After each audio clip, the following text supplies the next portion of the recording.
why, to the extent to which you guys have discussed as well, but I'd like to know your thoughts today. Why do you feel as though this has happened yet again in France? This terrorist attack? Yeah, in terms of, we had Charlie Hebdo, and we had Secretary of State John Kerry's fairly questionable comments in regards to that, and saying, well, I kind of got it. It was kind of okay. I kind of could see their point of view. He's clarified today.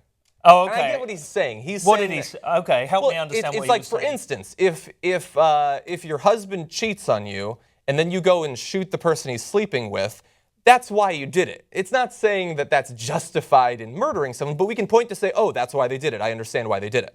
I think that's what he's trying to say. We can point to a specific instance. He's trying to ascribe a rationale to a group of individuals that will shoot you dead in the face for drawing a cartoon. Yes. Sorry, just so I'm clear. Well, but just because someone's crazy doesn't mean once you understand the twisted patterns their mind work in that you can't establish probabilities based off of that. And it's a rationale, not a. He's not really excusing it or saying that it makes it any less of a crime. That's what I don't think that he's doing. Offense. Yes, but okay. In the case of the continued terrorist attacks against France, it seems likely that it's a combination of. There's been for the past few years, I would say past decade probably, a lot of friction between Muslim French and non-Muslim French over things like hijabs and social issues like that. Right. There have been crackdowns on some of those social aspects of Islam in France, which I'm sure some groups don't like. Then on the military side of things, you have France being one of the most outspoken and earliest supporters of our coalition going into Syria. They've been longtime allies in terms of Iraq and Afghanistan. They've personally conducted airstrikes in Syria. Again, none of that is intended to say that any level of terrorism or violence is justified, but that can be an explanation for why it exists. No, and I get that. And the reason I ask is because in order for us to be able to ever apply a solution, because I don't think just bombing and going in and destroying Raqqa, while it looks good and it feels good and it feels like the right thing, I don't think it's going to make a material difference, okay? I think the key to trying to make a material difference is understanding where they're coming from and try to ascribe some of that rationale. And it goes back further than, well, you offended my prophet, therefore I'm going to shoot you.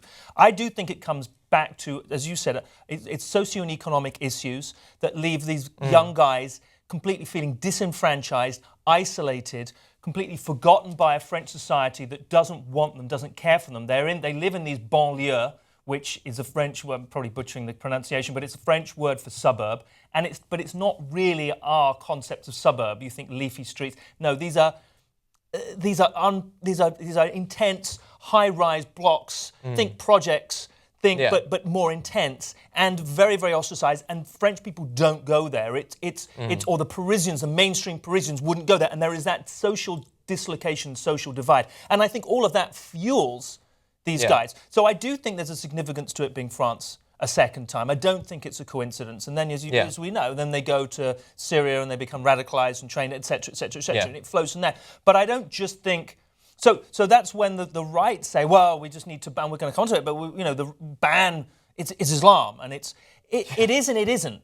You know what I mean? That's an oversimple. Yes. It's much more nuanced than that. And as a consequence, the approach needs to be more than just let's bomb them, because ultimately Al-Qaeda was the forerunner of ISIS, and if we destroy ISIS and we completely degrade their capabilities and eviscerate their physical assets on the ground, they will be another ideology, because the same socio-economic conditions will still exist. Well, and probably be worse as a result of another long-term campaign. And paradoxically will be will become more appealing to those young men who it then becomes a self-fulfilling prophecy, because it is a conspiracy, the West is against us, and it's a rallying cry. And again, we'll come on to that a little bit. Yeah, and making the argument that the West is against us and it's a war between Christianity and Islam becomes a little bit easier to make that case when people in our government and media are saying, let's close down all the mosques, makes Islam illegal. Exactly. It makes that a little bit easier to make the case. At least